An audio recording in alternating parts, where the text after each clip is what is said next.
Labą dieną, su jumis Grigorijus, siuvimo mašinų meistras. Žiūrėkite, kokią murzdiną šiandien mašiną mes turim. Tai visų pirma, jūsų mašina genda tik dėl to, kad jūs ją nemylit.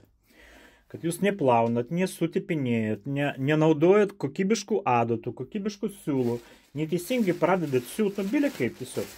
Vat, visus problemas nuo meilės trūkumo.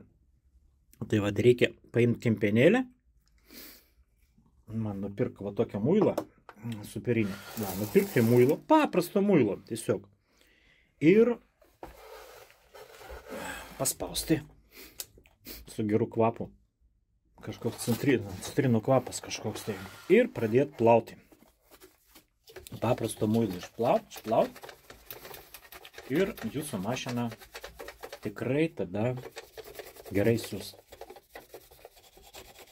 Jeigu nesiūs, tai atnešsit pas mus. Mes pataisysim jums mašiną.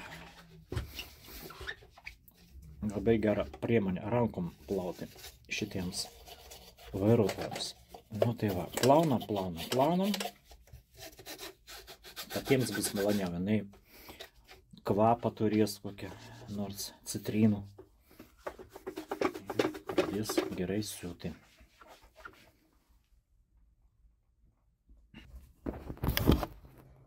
Nu tai va taip.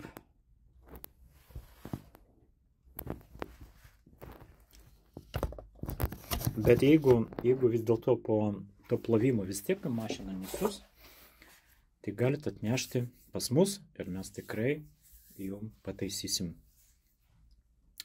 jūsų siuvimo mašiną.